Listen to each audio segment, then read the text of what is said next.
Ciencia donde menos lo esperamos o donde menos la buscamos. Y sin embargo, ahí está. Y en algunos casos, para pasarla muy bien, Daniela Hilfield, ¿cómo andás? ¿Todo bien? Bienvenida. Buenas noches, buenas noches. Sí, seguramente en Sobreciencia pecamos de buscar la ciencia en todos lados, Exacto, ¿no? sí. Y en este caso vamos a ser más explícitos todavía y vamos a decir, vamos a buscar justamente la ciencia en esos lugares donde a primera vista no está o no es previsible, pero que la ciencia, como decimos, siempre está. ¿Cómo la ciencia en algunos casos nos garantiza la diversión? Bueno, en este caso, por ejemplo, más todavía. Pero, bueno, vamos a presentar este nuevo segmento, entonces. Este es un segmento que vamos a presentar. Vamos a recorrer la ciudad, vamos a encontrar un lugar, o bueno, obviamente tiene una excusa, ¿no?, para hablar de una ciencia en particular, y a ese lugar vamos a llevar a un científico o una científica para hablar de esa ciencia que no se ve a primera vista. Bueno, ¿a dónde te fuiste? Bueno, en este primer... ¿Y a quién llevaste? ¿A quién llevé? ¿Y dónde nos fuimos? Sí. Es lo que vamos a ver con un poquito de suspenso en esta primera parte del informe.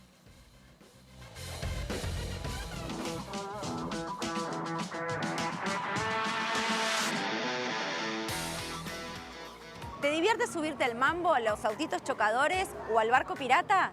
Todo lo que experimenta tu cuerpo tiene que ver con la física. Hoy invitamos a Ernesto Blanco para hablar de física en el Parque Rodó.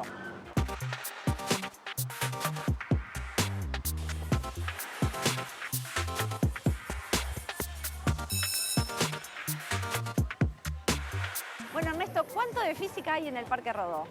Y lo mismo que hay en todo el universo, muchísima.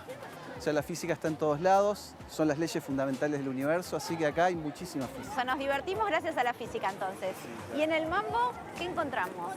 El mambo es un juego muy interesante desde el punto de vista de la física, porque es lo que en física llamamos un sistema no inercial, es decir, un sistema que está acelerado, en este caso porque está rotando. Y ahí aparece un fenómeno muy interesante, que es lo que los físicos llamamos fuerzas inerciales. Es decir, fuerzas raras que vos mirás y no hay nadie tironeando de vos, pero que las estás sintiendo. Un ejemplo es la fuerza centrífuga. Cuando vos estás sentado en el mambo y empieza a girar a su máxima velocidad, hay una fuerza que te tira hacia el asiento y que te hace que sea muy difícil pararte. Una cosa interesante de probar cuando el mambo está girando a alta velocidad es intentar pararte y vas a ver que hay una fuerza que te mantiene sentado. Es un fenómeno parecido a lo que pasa en un ómnibus cuando acelera o cuando frena, que sentimos como un tirón, miramos y no hay nadie tirándonos.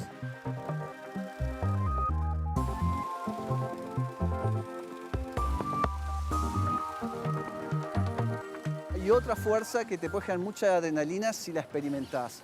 En la época que yo era joven, una cosa que hacíamos mucho en estos juegos era pararnos, incluso tratar de bailar y movernos un poco dentro del mambo. Y una cosa bastante peligrosa es si vos te parás e intentás caminar hacia el centro. Ahí aparece otra fuerza ficticia que es la fuerza de Coriolis. La fuerza de Coriolis es una fuerza hacia el costado que aparece cuando uno se está moviendo. Mientras uno está quieto no siente nada. Pero si vos intentás caminar hacia el centro del mambo, aparece una fuerza hacia el costado que te tira. Y es una cosa bastante curiosa y sorprendente también de experimentar. Y esa sensación que vos decías de no poder moverte, de que hay una fuerza que te tira para atrás, ¿es la que sentimos, por ejemplo, cuando vamos en un avión que despega? Por ejemplo, ¿es esa misma? Sí, exactamente, es la misma, en un ómnibus también, cuando está arrancando. Y el caso más extremo de ese tipo de fuerza es, por ejemplo, un cohete cuando despega. No sé, la aceleración que necesita un cohete para despegar y escapar a la atracción de la Tierra es muy grande. Y precisamente los astronautas, para prepararse, para entrenarse, acostumbrarse a ese tipo de fuerzas, usan algo muy parecido a esto. Es decir, es un dispositivo que también gira a una velocidad muy grande, es como un mambo. Él va sentado ahí adentro, él o ella van sentados ahí, y se producen, obviamente, aceleraciones mucho más grandes que en este caso. O sea, fuerzas que son varias veces su peso, que son las que aparecen también en el despegue de un cohete.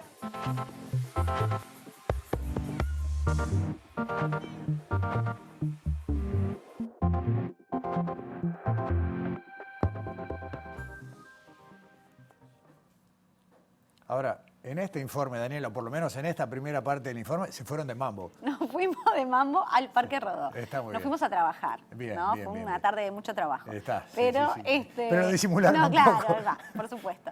Bueno, empezamos con Ernesto Blanco, empezamos a hablar de física en el mambo, ¿no? Esa es la propuesta, física en el Parque Rodó. En este caso, en principio, en el mambo. Y ahí vimos, más allá del mareo, de esa sensación que podemos tener, ya hablamos de dos fuerzas. Una en particular es la que vamos a contar ahora un poquito porque es bien interesante, que es la fuerza de Coriolis, A ver. que debe su nombre a un científico francés, Gaspard Gustave, tu tocayo, mirá, Coriolis, bien, bien. en 1836, que la definió así, como una fuerza invisible, como contaba Ernesto, Sí. por la que la trayectoria de un objeto en movimiento se modifica con la rotación de la Tierra. Acá empezamos a ver el mambo, la rotación de la Tierra, ¿qué tiene que ver? Bueno, esta es la fuerza que, como decía Ernesto, es la que te tira para un lado cuando tú querés ir para el otro. En la siguiente placa, entonces, ¿qué significa esta fuerza, no? Como decía Ernesto, acá también, esta fuerza es la que explica muchos fenómenos de la naturaleza. Y uno en particular, que es el que vamos a desarrollar un poquito acá, ¿qué es esto, no? Que la trayectoria de los objetos, debido a esta fuerza, como está vinculada a la rotación de la Tierra, es diferente o afecta diferente a los objetos en el hemisferio norte o en el hemisferio sur. Entonces, la trayectoria de los objetos, como están en este gráfico, en el hemisferio norte hace que giren para la izquierda, mientras que en el hemisferio sur giran para la derecha. ¿Qué quiere decir esto entonces? Que lo vemos en la siguiente placa también, que por ejemplo, si estamos subidos a un mambo y te tiro una pelota, tú estás en el otro lado de la circunferencia, sí, digamos, la pelota no va a ir en línea recta, se va a desviar, ¿no? En el hemisferio sur hacia la derecha, como vimos hace un ratito. Esto es lo que explica también, por ejemplo, cómo circulan los vientos, por ejemplo, o las corrientes de los océanos en el planeta. Esto es interesante y lo aprendimos yendo al Parque Rodó. ¿No te parece? Bien, bien. A ver, de hecho, la próxima vez que vaya al parque lo llamo a Ernesto. Totalmente. Bueno, y en la siguiente placa, como vemos, bueno, ¿en qué influye? Bueno, influye en la circulación oceánica, en las corrientes oceánicas, en los ciclones. Por ejemplo, los ciclones del hemisferio norte giran para un lado y los del hemisferio sur para el otro. Y él también condiciona los vuelos, tanto los vuelos de los aviones como los espaciales. Por eso la trayectoria de los vuelos no se planifica en línea recta, sino con esa pequeña inclinación para llegar al punto donde queremos ir.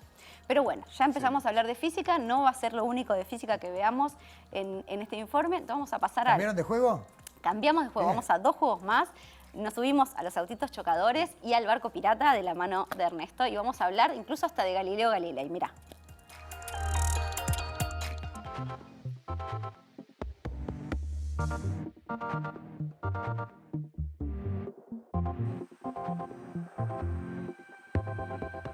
En los autitos chocadores, entonces, ¿qué fuerzas están involucradas y cómo hacemos para divertirnos más?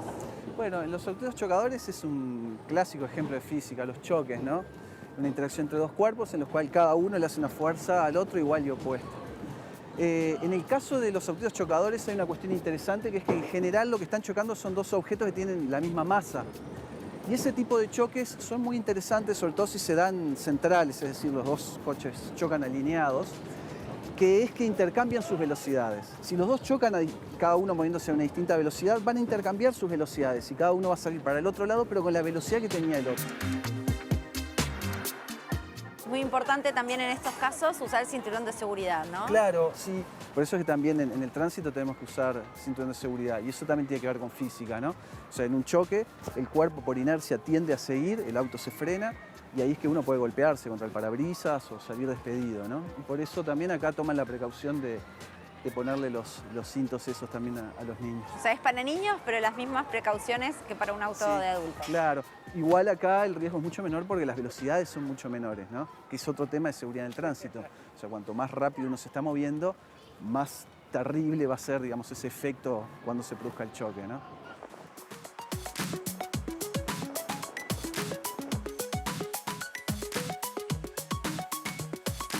Y en el barco pirata, que parece tan inofensivo, ¿qué física vemos y qué es lo que nos produce? El barco pirata muestra una cosa realmente muy interesante que tiene que ver con física y con la historia de la física.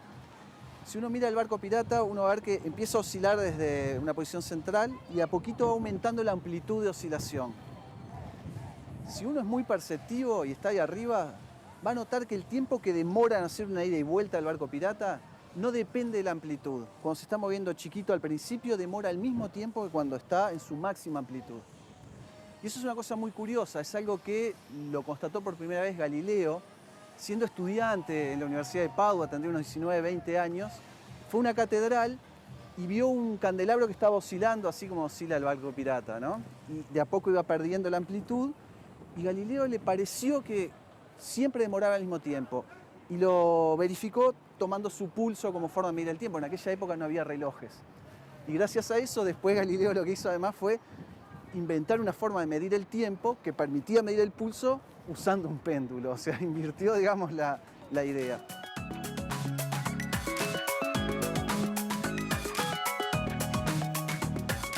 Acá yo también hice unas cuentas.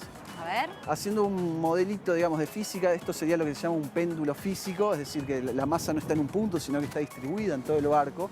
Pero uno puede imaginar que más o menos toda la masa del barco está a la misma distancia del eje de giro que está arriba. Y ahí uno puede hacer unas cuentitas, estimando más o menos cuál es la altura, digamos, de la barra esa de la cual está sostenido el barco, y estimar el tiempo que demora en una ida y vuelta. Y a mí la cuenta ahí media gruesa así me dio alrededor de 6 segundos. Así O sea que lo 6 dejo segundos es el tiempo que demora en ir y volver, y no importa la amplitud, si estás oscilando chiquito, si está en el máximo de amplitud. Y en esos 6 segundos, ¿qué es bueno? ¿Estar más en el medio del barco, más en las puntas, Bueno, para sentir más adrenalina? Eso creo que más que con física, me parece que tiene más que ver con otras cosas de la sensación. El estar más en la punta hace que llegues más arriba y uno tiene una sensación un poco más de caída que estar más cerca del centro, ¿no? Los aliento a eso, a que vengan acá a notar que el tiempo de oscilación es el mismo, no importa cuánto sea la amplitud, y también, ¿por qué no?, tratar de medir cuál es ese tiempo, a ver si mi cuenta estaba más o menos bien.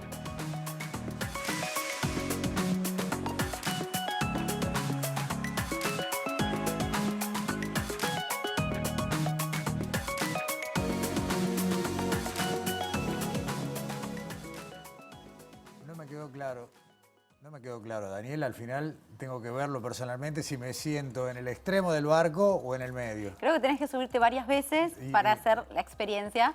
Y ya vimos, ¿no? Sí. Galileo también se inspiró, no en el Parque Rodó, que seguramente no lo visitó, pero sí en este movimiento, ese fenómeno que rige el movimiento del barco, este movimiento pendular, que bueno, como vemos una vez más, demuestra que la física está en estos juegos que usamos, a los que nos subimos para divertirnos, pero que tiene mucho de ciencia detrás. Sí, y bien interesante eso de que va siempre a la misma velocidad, ¿no? Por eso mientras más largo es el arco del péndulo, más rápido va. Por eso tenemos que subirnos varias veces para medir el tiempo. Agradecemos además a los propietarios del Parque Rodó que nos permitieron filmar este informe.